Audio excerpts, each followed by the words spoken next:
سبحانہ تبارک و تعالیٰ کا لاکھ لاکھ شکر احسان کہ اس نے ہمیں زندگی میں ایک وقت کے لیے فرصت اور موقع عنایت فرمایا کہ ہم آج 15ویں ماہ مبارک شعبان کی شب میں اپنے زمانے کے امام کا جشن منانے کے لیے موجود ہیں۔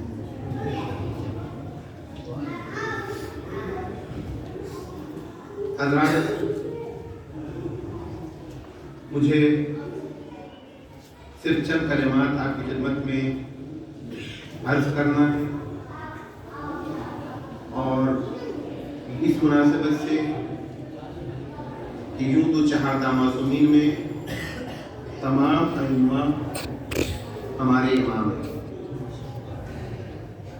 لیکن اسی صورت سے کہ جیسے 1,24,000 انبیاء میں سارے کے سارے انبیاء ہمارے نبی ہیں، لیکن ہم امت ہے پیغمبر اسلام۔ ہمارے آخری نبی وہ ہم ان کی طرف نسبت رکھتے ہیں۔ اسی صورت سے 12 اماموں میں سب ہمارے امام، لیکن ہمارے زمانے کا امام وہ ہے کہ جس کی محفل میلاد اس وقت منعقد ہے، اور قرآن نے صاف صاف کہہ دیا ہے یوم ندعو کل اناس بامامہم، قیامت کے دن وہ ہوگا کہ جب ہم تمام لوگوں کو ان کے امام کے ساتھ مشہور کریں گے۔ اس آیت کی معنویت میں کافی وسعت پائی جاتی ہے، یعنی جس نے جس چیز کو اپنا امام بنایا ہوگا وہ اس کے ساتھ مشہور ہوگا۔ اگر کسی نے دولت کو اپنا امام بنایا ہے تو اس کا اشر دولت کے ساتھ ہوگا، اگر کسی نے تخت و تاج کو اپنا امام بنایا ہوگا تو اس کا اشر تخت و تاج کے ساتھ ہوگا، کسی نے دنیا کو اپنا امام بنایا ہوگا تو اس کا اشر دنیا کے ساتھ ہوگا، اور کسی نے الہی نمائندوں کو اپنا امام بنایا ہوگا تو اس کا اشر الہی نمائندوں کے ساتھ ہوگا۔ اور اسی مناسبت سے کہ جس زمانے کا جو امام ہوگا اس کے ماننے والے اس کے ساتھ مشہور کیے جائیں گے۔ چنانچہ قیامت کے دن جب تمام شیعان اہل بیت اور دوستداران اہل بیت مشہور کیے جائیں گے تو انہیں ان کے زمانے کے ائمہ کے ساتھ ان کی صف پہ کھڑا کیا جائے گا۔ یقیناً امام حسین ہمارے امام ہیں، ہم ان کا ماتم کرتے ہیں، ہم ان کی عزاداری کرتے ہیں، لیکن محشر میں ہم اس صف پہ جا کے نہیں کھڑے ہوں گے جہاں حبیب المظاہر ہیں، جہاں سعید ابن عبداللہ ہوں گے، جہاں زہیر ابن قین ہوں گے، بلکہ ہمیں اور نہ ہم اس صف پہ کھڑے ہو سکتے ہیں کہ جہاں سلمان ہوں گے اور ابو ذر ہوں گے، بلکہ ہمیں اپنے اس زمانے کے امام کی صف میں اور ان کے شیعوں کے ساتھ کھڑا ہونا ہوگا، تو ہم مشہور کیے جائیں گے اپنے اس زمانے کے امام کے ساتھ۔ اور زمانے کے امام کے سلسلے میں یہ حدیث خاص طور پہ یاد رکھیے گا، اس سے پہلے کیا خدمت میں عرض کیا چکی ہے، وَمَن مَاتَ وَلَمْ يَعْرِفْ إِمَامَ زَمَانِهِ مَاتَ مِيتَةَ الْجَاهِلِيَّةِ، کہ جو اس عالم میں دنیا سے چلا جائے کہ وہ اپنے زمانے کے امام کو پہچانتا نہ ہو، اپنے زمانے کے امام کی معرفت نہ رکھتا ہو، تو وہ شخص جاہلیت کی موت، جاہلیت موت آپ سمجھتے ہیں؟ پیغمبر سے قبل کا زمانہ یہ زمانے جاہلیت کہلاتا ہے۔ تو اگر زمانے جاہلیت کی موت سے بچنا ہے تو ہماری ذمہ داری ہے کہ ہم اپنے زمانے کے امام کو پہچانیں. پہچاننے کا مطالبہ ہے، صرف جاننے کی بات نہیں ہے. دو لفظ ہیں عربی میں، ایک لفظ ہے علم اور ایک لفظ ہے معرفت. علم کے معنی ہے جاننا اور معرفت کے معنی ہے پہچاننا. ان دونوں میں واضح فرق موجود ہے. آپ سے بھی کہا جاتا ہے کہ صاحب آپ فلاں صاحب کو پہچانتے ہیں، تو آپ اکثر کہتے ہیں کہ نہیں صاحب میں ان کو جانتا ضرور ہوں مگر پہچانتا نہیں. اس کا مطلب کہ جاننے اور پہچاننے میں واقعی فرق ہے. اور فرق کیا ہے؟ کسی بھی چیز کو اجتماعی طور پر جان لینا اسے علم کہتے ہیں، جاننا کہتے ہیں. لیکن قواعد کے ساتھ، تفصیلات کے ساتھ، حسب و نسب کے ساتھ، اوصاف کے ساتھ، تفصیلات کے ساتھ یہ جاننا صرف جاننا نہیں بلکہ پہچاننا کہلاتا ہے. تو صرف ایمان کے جاننے کا مطالبہ نہیں ہے کہ ہم اتنا صرف علم حاصل کر لیں، ہمیں اتنا پتہ چل گیا، معلوم ہو گیا، ہمارے والدین نے بتا دیا، ہمارے علماء نے بتا دیا کہ ہمارے زمانے کا ایک امام ہے اور وہ امام پڑھ رہے غیب میں ایک بھی ظہور کرے گا، بس اتنا ہم نے جان لیا کافی ہے. جی نہیں، اتنا جاننا کافی نہیں بلکہ ہمیں امام کو پہچاننا ہے اگر جاہلیت کے موت بچنا ہے. مات اولم یعرف امام زمانی ماتا بھی قتل جاہلیہ. جو شخص اپنے زمانے کے امام کو پہچانتا نہ ہو، اپنے زمانے کے امام کی معرفت نہ رکھتا ہو، وہ جاہلیت کے موت مرا. تو اگر جاہلیت کی موت سے بچنا ہے، یہ سب داخلی کے نقطے نہیں ہیں. معصوم کا قول ہے، پیغمبر کی حدیث ہے جس میں آپ کی خدمت پیش کر رہا ہوں. جس کسی کو بھی زمانہ جاہلیت کی موت سے بچنا ہے، اس کا فریضہ ہے کہ اپنے زمانے کے امام کو پہچانے، اور اپنے زمانے کے امام کو پہچاننے کے لیے اہتمام برتنا ہوگا. یعنی ہمیں اس سلسلے میں اپنی ذمہ داری کو ہر عنوان سے ادا کرنا ہوگا اور پورا کرنا ہوگا. اس لیے کہ جانا پہچاننے کا مرحلہ بعد کا ہے، جاننے کا مرحلہ پہلے کا. لہذا پہلے ہمیں علم حاصل کرنا ہوگا اور اس کے بعد پھر امام کو پہچاننا ہوگا. اور جب اپنے زمانے کے امام کی بات ہم کرتے ہیں تو کم سے کم چند مرحلے ہیں. اس سے پہلے میں بات کر چکا ہوں کہ جن کے سلسلے میں ہمیں امام کی معرفت ہمارے لیے ضروری ہے. ان میں سے اگر ہم باقی امام کو پہچانا چاہتے ہیں تو سب سے پہلا مرحلہ امام کی سوال حیات کا ہے. یعنی ہم امام کی زندگی کے بارے میں علم حاصل کریں، امام کے وجود کے بارے میں علم حاصل کریں. کون ہیں، کس کے فرزند ہیں، کس کی نسل سے ہیں، کب پیدا ہوئے، کہاں ولادت ہوئی، ولادت کے بعد سے لے کر اب تک کہاں ہیں، ان کے اوصاف کیا ہیں، ان کی شخصیت کیا ہے. توجہ، ان کی واقعی جو حیثیت ہے وہ کس نوعیت کی ہے، ان کے فضائل کیا ہیں، ان کے کمالات کیا ہیں. یہ تمام چیزیں جو تمام ائمہ کے سلسلے معصوم کے سلسلے میں بیان کی جاتی ہیں، ہمیں اپنے زمانے کے امام کے سلسلے میں بھی انہیں جاننا ہوگا اور ان کا علم حاصل کرنا ہوگا. کب پیدا ہوئے، کس سن میں پیدا ہوئے. سب سے بڑا مشکل مرحلہ ہوتا ہے سن کا. سن یاد رکھنا بڑا مشکل کام ہے. بہت سارے لوگ اپنا سن ولادت بھول جاتے ہیں، تو امام کا سن ولادت کہاں یاد رکھتے ہیں. لیکن بات آگے دماغ کے ساتھ کر دوں کہ امام کے سن ولادت کو یاد رکھنا بڑا آسان کام ہے. اس لیے کہ امام کا سن ولادت ایک لفظ ہے جس کے ذریعے سے خلاصہ ہوتا ہے. اس لفظ کو یاد رکھیے، ولادت امام سے لفظ کیا ہے؟ نور. لفظ نور یاد رکھیے اور نور کے عدد نکال لیجئے، امام کا سن ولادت نکل آئے گا۔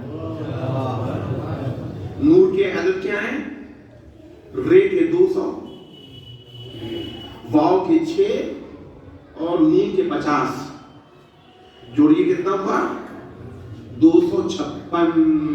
امام کا سن ولادت پہ 256 ہجری۔ ایک صلوات پڑھتے پر محمد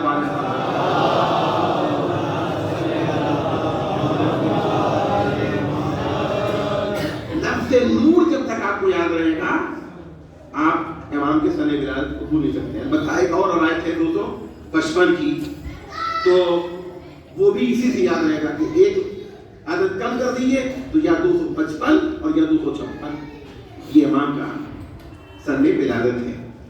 تو یہ تمام کے تمام چیزیں وہ ہیں کہ جو ہمیں اپنے تمام ائمہ کے سلسلے میں جاننا ضروری ہے کہ امام کے سلسلے میں، امام کے سلسلے میں کچھ اور باتیں ہیں۔ جب امام کا تذکرہ آتا ہے تو امام کی سوانح حیات کے ساتھ ساتھ ایک مسئلہ جو ہے وہ ہے غیبت کا۔ امام کی غیبت کے بارے میں ہمارے لیے تفصیلات کے جاننا ضروری ہے۔ امام موجود ہیں تو کہاں ہیں، نظر آتے ہیں کہ نہیں نظر آتے ہیں، ملاقات ہوتی ہے شیعوں سے کہ ملاقات نہیں ہوتی ہے، پردہ غیب میں رہنے کا مفہوم کیا ہے، غیبت سے متعلق جتنی تفصیلات ہیں جن کا جاننا ہمارے لیے ضروری ہے، ہم وہ تفصیلات کو جانیں۔ اور پھر غیبت کے بعد امام کے ظہور کا مرحلہ ہے کہ ایک وہ امام ہمیشہ غیبت میں نہیں رہیں گے، ایک دن ایسا آئے گا جب امام پردہ غیبت اٹھائیں گے اور ہماری نظروں اور نگاہوں کے سامنے تشریف لائیں گے۔ اس کو کہتے ہیں ظہور، ظاہر ہونا، ظہور یعنی ظاہر ہونا، نگاہوں کے سامنے آنا۔ لیکن ان دونوں کے بیچ کا ایک مرحلہ ہے اور وہ ہے انتظار، یعنی جب تک امام ظہور نہیں فرماتے ہمیں اس وقت تک امام کے ظہور کا انتظار کرنا ہے۔ امام کب تشریف لائیں گے؟ انتظار ہمارا اہم ترین فریضہ ہے، اور پیغمبر کی حدیث سے میں عرض کر دوں کہ افضل اعمال امتی انتظار الفرج، کہ میری امت کے اعمال میں سب سے بہتر اور سب سے بلند تر عمل ہے فرج آل محمد کا انتظار۔ صلوات پڑھنے پر محمد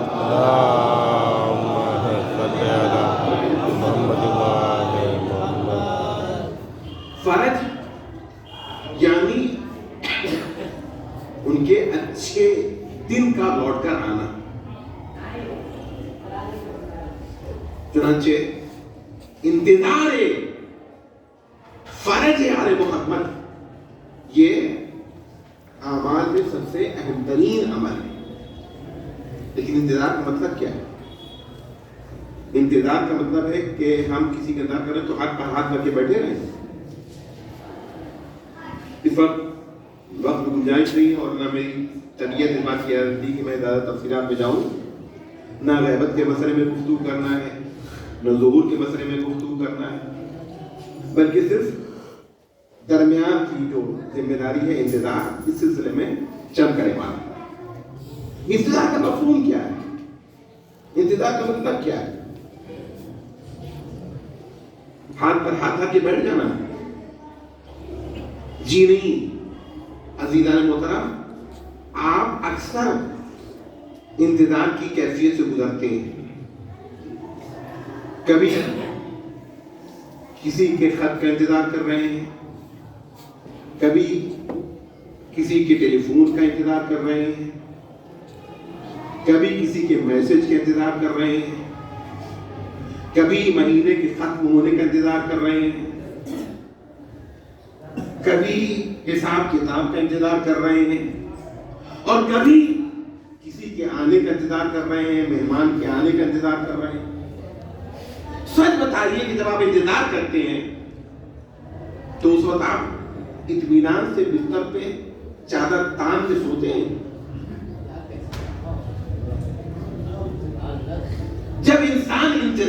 کیفیت سے گزر رہا ہوتا ہے تو عزیزوں کبھی اس کو چین نہیں پڑتا.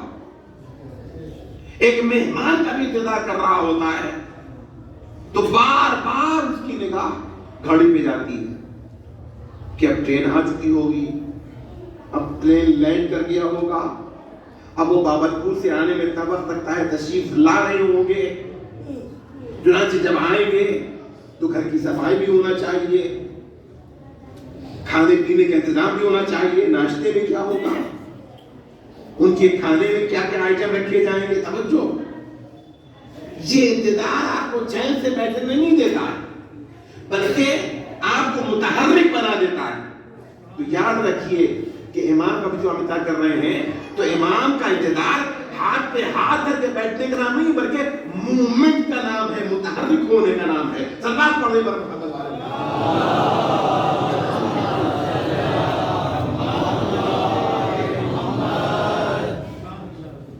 جب امام تشریف لائیں گے اور امام کا ظہور ہوگا تو اس وقت ہماری کیا ذمہ داری ہوگی. آپ کی خدمت میں عرض کر دوں ظہور سے متعلق کی بات کہ امام کا ظہور خانہ کعبہ کی پشت سے ہوگا, پشت خانہ کعبہ سے. پشت خانہ کعبہ مطلب سمجھے, خانہ کعبہ ایک چوکور عمارت ہے اور چوکور عمارت میں نہ سامنے کا حصہ کوئی ہوتا ہے نہ پیچھے کا حصہ ہوتا ہے, لیکن بہرحال پشت اس بات سے کہ ایک طرف دروازہ لگا ہوا ہے اور اس کا بالکل اپوزٹ سائڈ, اسے کہتے ہیں پشت خانہ کعبہ. وہ جگہ جہاں 13 رجب المرجب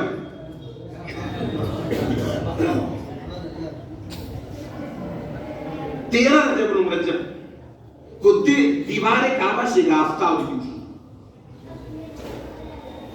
جناب فاطمہ بنت اسد خانہ کعبہ میں داخل ہوئی تھی اور پھر اس کے بعد 13 رجب کو مولا کائنات کی ولادت ہوئی اور پھر 15 رجب کو جب پیغمبر تشریف لے آئے توجہ اور جناب فاطمہ بنت اسد نے مولا کائنات کو آغوش میں لیا تو وہ دیوار پھر شکافتہ ہوئی اور پہلے امام کو وہ اسی دیوار سے اور اسی در سے لے کر باہر آئیں اور پیغمبر کی آغوش میں دیا.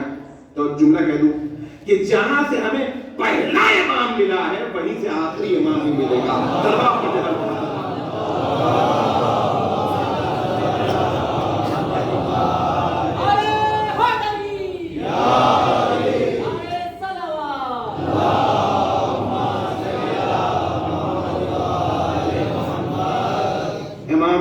ذوالفقار کو لے کر خانہ کعبہ کی پشت پہ ٹیک لگا کر کھڑے ہوں گے, آرام اس کا سہارا لے کر, اور اسی وقت جبرائیل امین کی آواز فضا میں گونجے گی.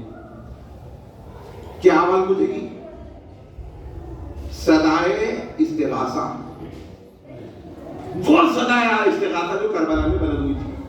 حل من ناصر ینصرونی, حل من مغیثی یغیثنی. مسائل میں آپ سنتے ہیں گریا کرتے ہیں, امام نے آواز بلند کی تھی کہ ہے میرا کوئی مددگار جو میری مدد کے لیے آئے, ہے میری کوئی نصرت کرنے والا جو میری نصرت کو پہنچے.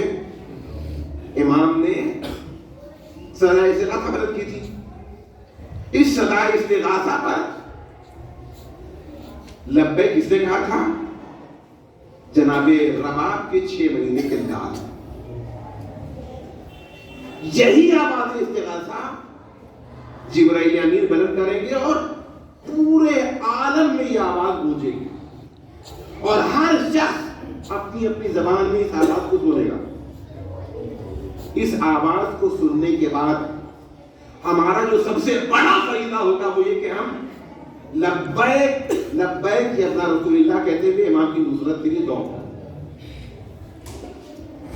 اس سے بحث نہیں کہ ہم کس سمت میں جا رہے ہیں, ہمیں صحیح سمت کا پتہ ہے کہ نہیں کہ مکہ کس سمت میں واقع ہے, امام اس وقت کہاں تشریف رکھتے ہیں.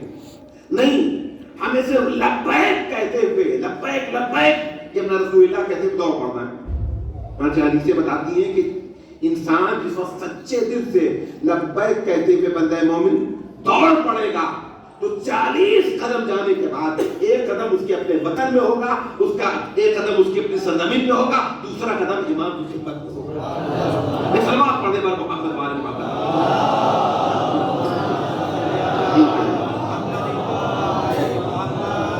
تو اگر ہمیں امام کی نصرت کا فریضہ انجام دینا ہے اور امام کے ناصروں کی فہرست میں شامل ہونا ہے, دوسرے تو یوں کہوں کہ امام زمانہ کی فوج کا سپاہی بننا ہے, تو اس کے لیے ہمیں اسی زمانہ انتظار کی تیاری کرنا ہوگی. کیوں؟ اسی کو وہ معجزہ نہیں ہونے والا ہے کہ ہم آج کے دور میں جس طرح سے چاہے زندگی بسر کرتے رہیں, نہ ہمیں واجبات کی پرواہ ہو, نہ محرمات سے پرہیز ہم کرتے ہوں, نہ حقوق کی ادائیگی ہمارے اعمال میں ہو, نہ ہم اپنی دیگر شرعی ذمہ داریاں انجام دیتے ہوں, بلکہ ہم آزاد رہ کر ایک آزادانہ زندگی بسر کر رہے ہیں. نہ دین سے مطلب, نہ شریعت سے مطلب, نہ واجب اور حرام سے مطلب. بس امام آئیں گے بعد ہم امام کی چاہنے والے بن جائیں گے, امام کے ناصر و مددگار بن جائیں گے. جی نہیں, ایسا کوئی معجزہ ہونے والا نہیں. کون امام کا ناصر ہوگا اور کون امام کا ناصر نہیں ہوگا اس وقت نہیں پتا چلے گا, آج پتا چلے گا. آج یہ بات پتا چلے گی. دیکھیں ہم بتائیں, ایک چیز ہے ماضی اور ایک چیز ہے مستقبل. ماضی یعنی پاسٹ ٹینس, وہ زمانہ جو گزر چکا, اور مستقبل یعنی فیوچر ٹینس, وہ زمانہ جو آنے والا ہے.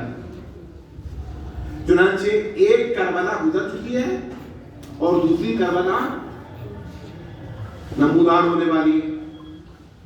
جو کربلا گزر چکی ہے, ہم امام مظلوم کی زیارت پڑھتے ہیں, اس زیارت میں کیا کہتے ہیں؟ یا لیتنی کنت معکم فافوز معکم. اے شہدائے کربلا, اے کاش کہ ہم کربلا میں آپ کے ساتھ ہوتے تو کامیاب ہوتے. تو ہم تمنا کرتے ہیں کہ نہیں کہ کربلا میں ہوتے تو ہم امام کی چاہنے والوں میں, امام کی ناصروں کی فہرست میں ہوتے, امام کے مددگار ہوتے. اور یہاں بھی ہم تمنا رکھتے ہیں کہ امام جب آئیں گے تو ہم ان کی نصرت کریں گے.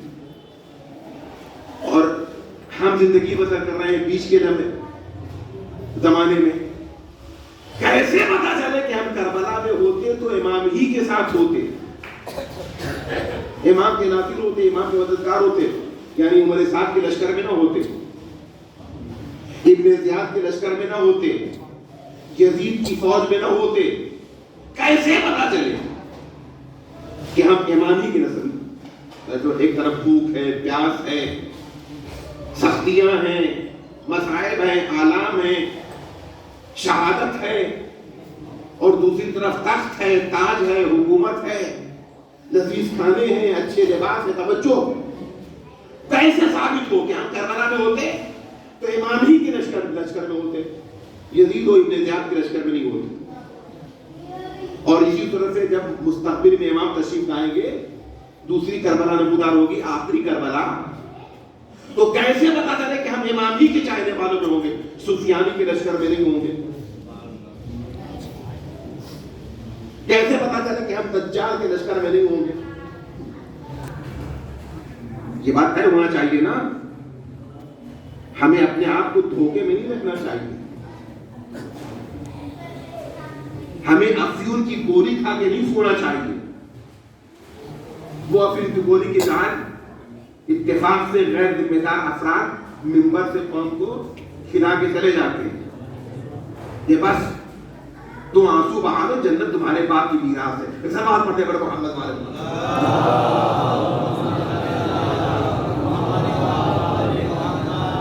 اور اسی لیے پوری قوم بے عمل ہوتی چلی جا رہی ہے.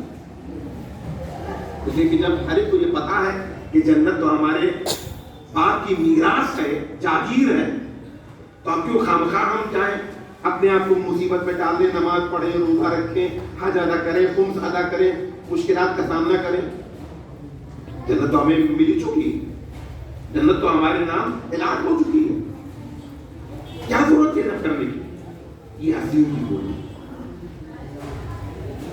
تو عزیزان محترم، ہمیں خوش فہمیوں میں نہیں رہنا ہے، بلکہ ہمیں گراؤنڈ ریئلٹی کو دیکھنا ہے، زمینی حقیقت کو دیکھنا ہے، واقعیت کیا ہے، سچائی کیا ہے۔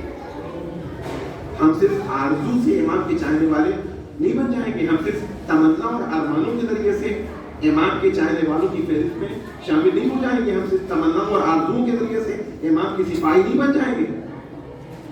امام کا سپاہی بننے کے لیے شرائط پائی جاتی ہے، اور ان شرطوں میں سے سب سے بڑی شرط یہ ہے کہ ہم اللہ کے نیک بندے، جب تک ہم اللہ کے نیک اور صحیح بندے نہیں بن جاتے، اس وقت تک ہم بھول جائیں کہ ہم امام کے ناظروں کی فہرست میں شامل ہیں۔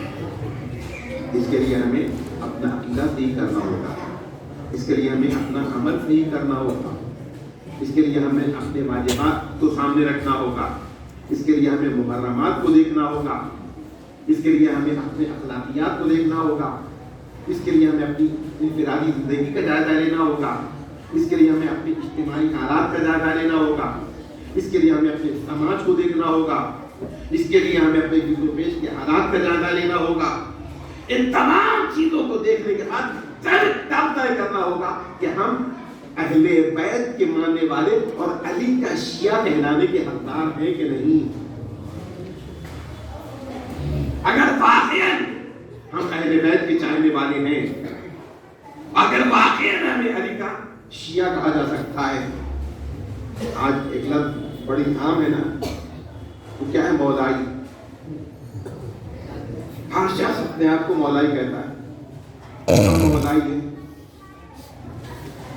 چنانچہ میں یہ اس پر پیش کر دوں کہ جس طرح وقت اور زمانہ گزرنے کے ساتھ ساتھ الفاظ اپنی معنویت کھو دیتے ہیں، اسی صورت سے یہ لفظ بھی ہے، معنویت بالکل کھو جاتی ہے۔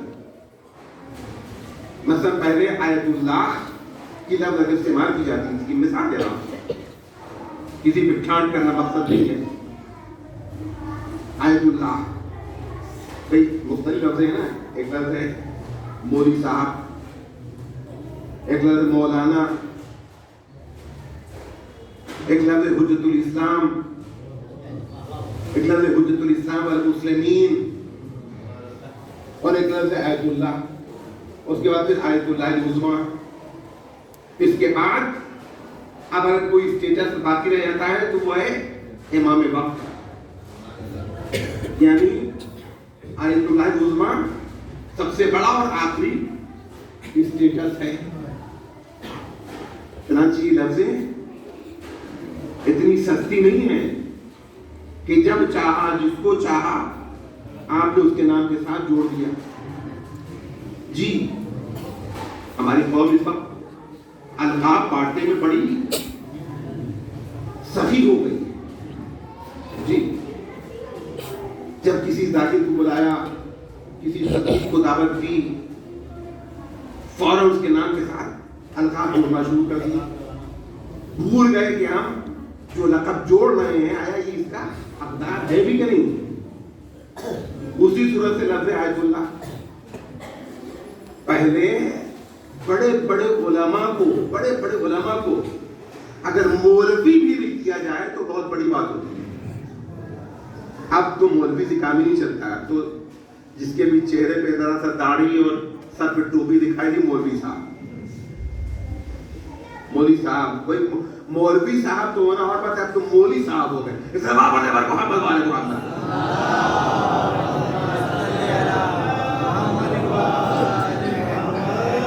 گنجائش نہیں ہے۔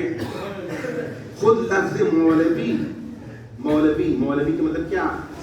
مولا والا، مولوی،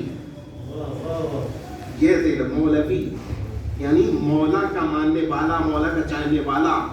توجہ، اس مولانا یعنی ہمارا ولی، ہمارا مولا. مولانا کے معنی ہمارا ولی، ہمارا مولا. تو یہ لفظ خود اپنی جگہ پر کتنی اہمیت رکھتی ہیں. ہمارا مولا کون ہے؟ مولا ہے کائنات. اور یہاں ہم جسے چاہتے ہیں